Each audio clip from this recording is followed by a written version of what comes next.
today? Just to random strangers. Hey, you look really handsome today. You're lying. Why would I do it? It doesn't count.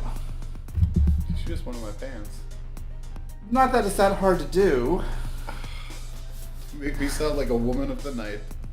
With the shoe fits, and you got some big ass shoes, so you know they fit. Not all. No, bitch. That's the opposite. Shoes don't always fit me. It's hard as a bitch to find shoes that fit.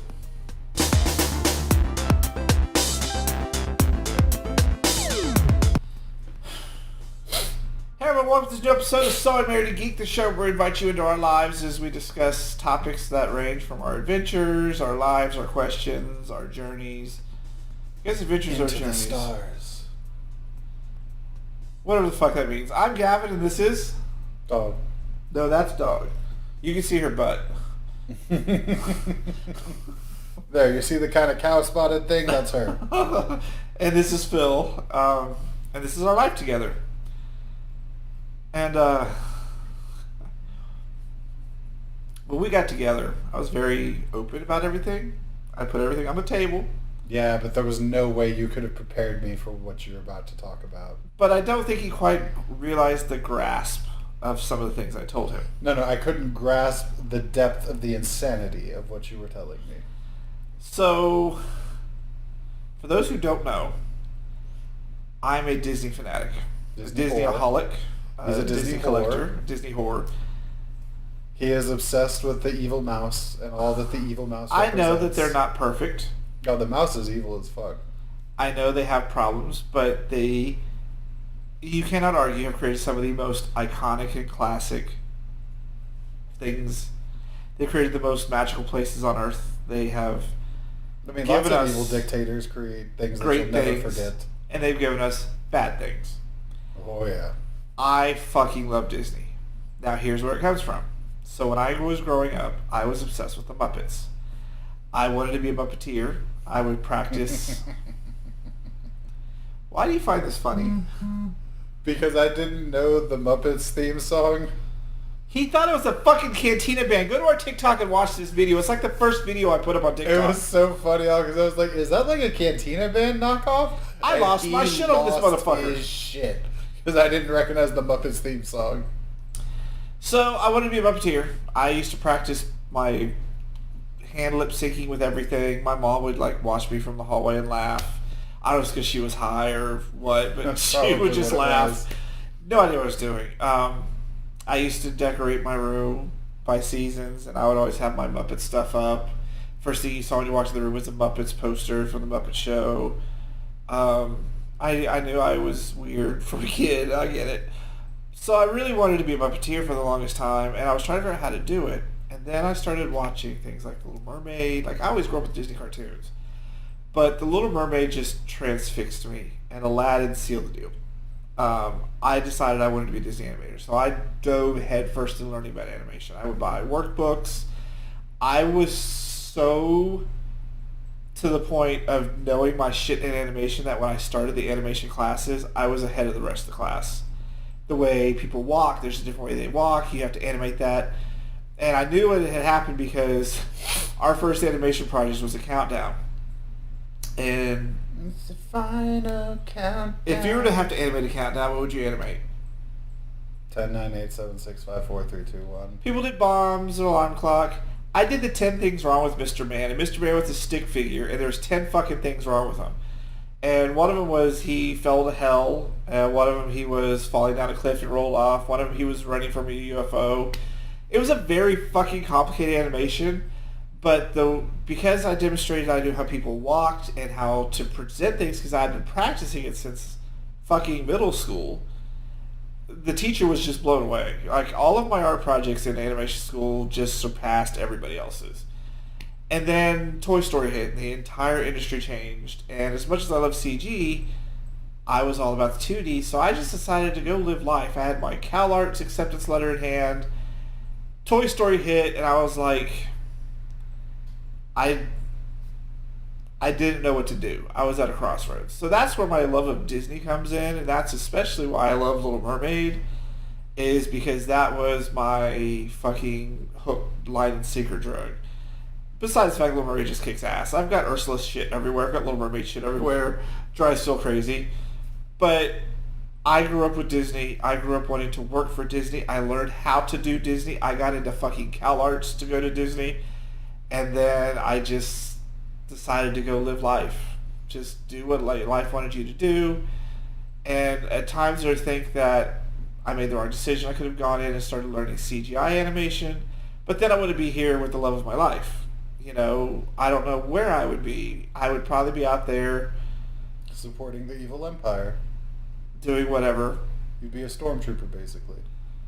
But the stormtrooper knows how to land a target, bitch. Anyways. What does that have to do with you being a stormtrooper? Stormtroopers can't hit shit, but I can hit your shit just right. Oh my god, here we go. Like I said, y'all, I can't go a day in my house without getting catcalled. It's like being on the streets of New York. So that's where my love of Disney comes from. They have some of the most amazing characters, some of the most amazing villains. And if y'all want to see us have a fight, because we don't fight very often, let me say something negative about Disney. You can say something negative about Disney, I understand. Yeah, but not the movies. I could talk about them as an evil No, because you fucking argue about Pinocchio being inferior to Emperor of the fucking Night, and that's just not happening. That is not fucking happening. We're not going down this fucking road again. We already did a show on this shit. We're not going to rehash this shit. Because once again, people are going to know you are fucking wrong. There is one superior Pinocchio, and it's fucking the Disney version. Anyways. Boring. I do have a lot of Disney stuff. I have calmed it way down. I've got, like, just looking here, I've got the Sleeping Beauty Disneyland 65th Anniversary Funko Pop. I've got the life-size Lemire and Cogsworth we got on our honeymoon. I've got a thing of Funko Pops, The Little Mermaid. I've got Star Wars stuff over there, Disney Villain Pops over there. I've got a whole set of Disney Princess and Disney Villain dishware. That's really nice. We have Disney parties. I've got a Disney Villain blanket here. Yeah, you really toned it down, didn't you? All of the Disney Villainous board games. I've got Disney Parks edition games. I've got Disney Park Candyland. It used to be worse. I've got the Beauty and the Beast stained glass piece right up there. The only way it could be worse is if it was falling off the ceiling at people. Okay, sorry, I do have a problem. I'm not even going to admit it. I'm not even going to lie. I even get the Disney Park scents from Magic Candle Company sent to me every month, so I put them in the diffuser, which worked really well for Christmas and Halloween because they had some amazing scents. There's another box coming Monday. I don't know what their January box is going to be, but The smell of oppression? It smells like theme park rides. I love Disney World, Disneyland. I don't like what they're doing these days. I want to go one last time because I think that's all I'm going to be able to handle because they're doing some stupid shit. I really want to go to Galaxy's Edge. I want to go to the Star Wars Land. I want to go to Disneyland, but now they're changing Toontown, so that kind of ruins it for me. Because Toontown was my favorite place in Disneyland ever. The Roger Rabbit ride just killed it for me. I love Disney World. Like, I want to go one last time to each of these parks and just move on. You'll never move on. It's like heroin for you. Once you're on, from here on out is what they call heroin. But the thing is you'll always be a Disney. They're making such bad decisions. People are flocking away, and now Universal's going to become the place to go. But you still continue watching all the bad shit they put out and getting obsessed with it. And Encanto was not bad. Boba Fett is questionable. See, this is what I don't get. He made me sit through 9 hours of that dreck they call the new Star Wars trilogy, but he can't handle 2 hours of backstory on Boba Fett. Like, y'all. Let me see if Josh is home, because he can explain too. He is a Boba Fett fanatic. It's not going to change anything. He and I had this talk yesterday. It's not going to change my mind. What up, crackhead? Okay, so we're filming an episode of our show right now, and Phil was defending fucking that book of Boba Fett. Tell him why he's wrong. Can you hear me? Yes. I can hear you, and I told him it's not going to change my mind. I mean, I've only seen the first episode, so I haven't watched the second one yet, because I probably, Man and I, we watch all the Disney Marvel stuff or Star Wars, all the Disney stuff together. But I have to say, so far, it has been a lukewarm, uninspired attempt to tell a new story with a beloved character. Which is what the trilogy that he just made me sit through was, except that was 9 hours of it. Well, yeah, and it's okay to be upset at that, too. Well, but that's what I'm telling him is like... No, he's mad because we can't sit through 2 hours of backstory. Boba Fett has a fucking backstory. He is the established goddamn character. He And is. and I the mean, new that's trilogy the biggest problem was is- member berries of the original movies. This is a It Boba Fett was. fanatic. You're going to listen to him. No, well, I mean, my biggest issue is you don't have to establish who Boba Fett is. That's like trying to, like, we're going to do background on Luke Skywalker or, Darth Vader. Like, these characters were established back in the 80s. Anybody in the fandom or anybody who's introduced anybody into the fandom, these characters are well known. There's no real need to try to do anything other than just tell a story. We don't need all this other stuff. And the thing I don't like is I hate a flashback.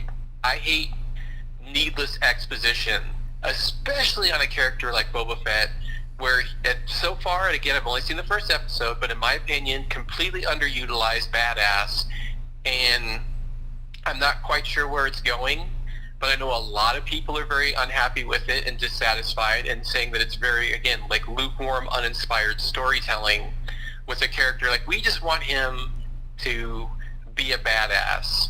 But the problem is so far he comes across, well, hold on, and so far they have him coming across as like this, like, aging football star. That's like, what it is. He's old man Boba Fett. Like, you can't have him be the No. young badass Boba Fett from 30 years ago. He's old man Boba Fett. Old man Logan handled it right.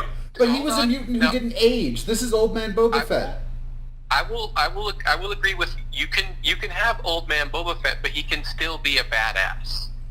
In a You Walker. have this character. Well, no, because you have this. They have the bacta tanks, and they have amazing scientific advancements in the Star Wars universe. You can have augmetics and all that. I'm just saying, from a fan viewpoint, it is entirely disappointing to watch them not do anything interesting with this character. And just as me personally, like, I hate when you're going to show me something and 90% of it's a flashback that I don't really give a fuck about, because Boba Fett would have wiped out those fucking Tusken Raiders, He had no armor. He had no equipment.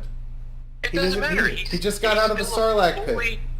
And yeah, I mean, he was healing, and I get he would bide his time, but this whole peace, love, and hippie bullshit they're trying to pull, evidently, is pissing a lot of people off, because that's not who he was.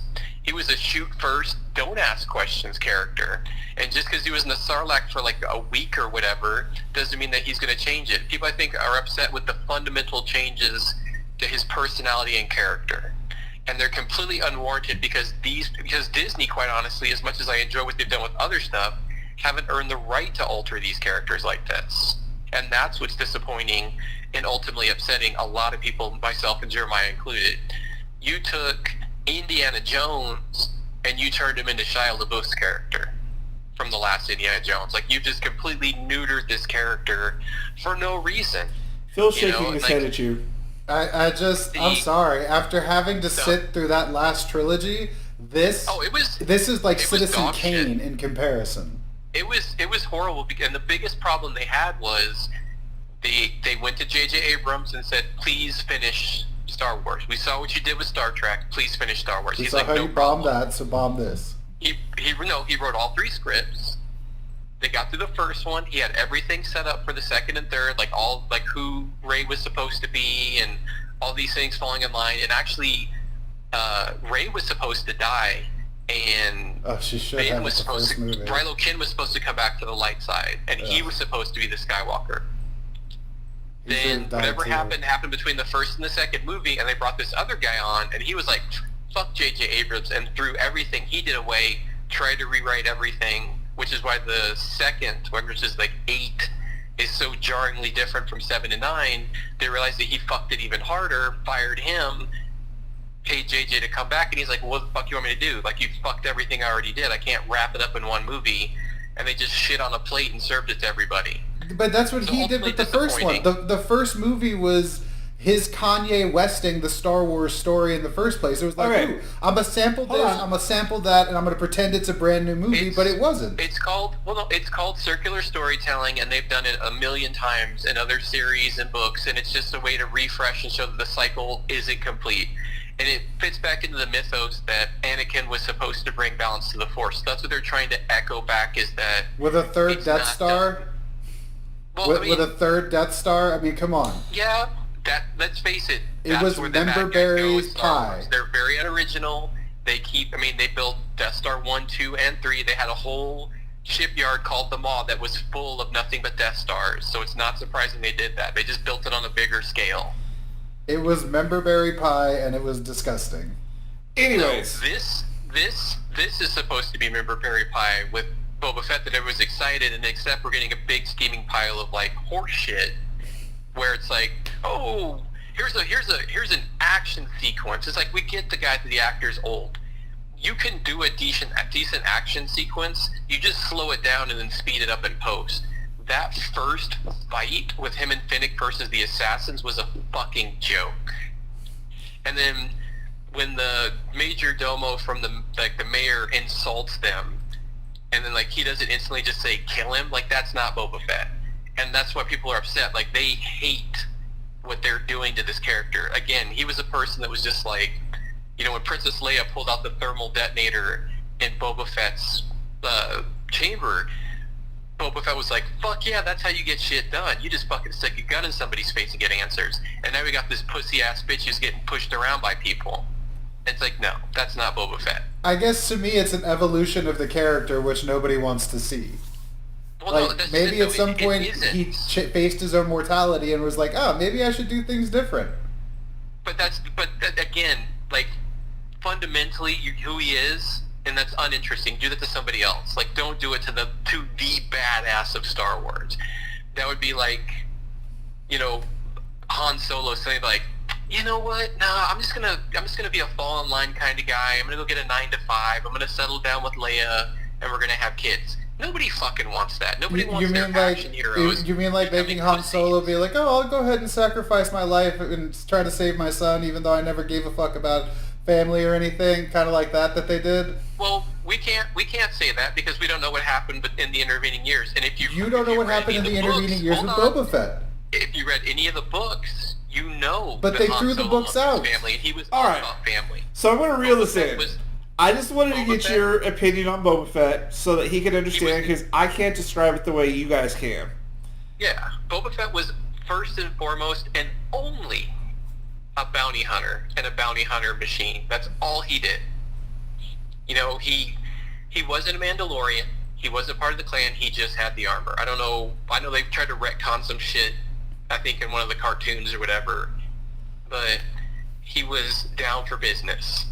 And that's plain and simple. And people are just, like I said, you can't take John Wick and turn him into troop, leader, what's that stupid fucker Flanders from The Simpsons? You can't do that. Okay. Like, it's just you just don't do that. You don't turn John Wick into Flanders. All right. So thank you for clarifying this. Neighbor, that's just the easiest way to say it. And that's why people are upset. All right. So thank you for clarifying this. We're gonna go finish this episode. Okay. But enjoy. That was our friend Josh, who is getting ready to move to Dallas with his wife, because she's going to be managing a big store up there. So he's moving to Frisco. Anyways, he, as far as I've known, has been a Boba Fett. And he and I talked about it yesterday, but this mofo was asleep. So I wanted you to hear that there's more to it than what you see, because you're not as much as Boba Fett as a lot of these people are. Like, Boba Fett is a hardcore courage. But all I'm saying is y'all were willing to swallow the nonsense that was that new trilogy, but you can't handle slight changes. This is a Star Wars episode. This is a Disney episode. So, yes. They're the same now, remember? They are Because the mouse owns everything. I like when they make fun of Disney. Like, I loved when they made fun of Disney and Drawn Together when they were trying to get rid of the racist cartoons. That was one of my favorite episodes.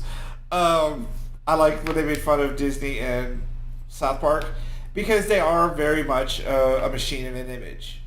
But you cannot deny that they come up with some amazing shit, y'all.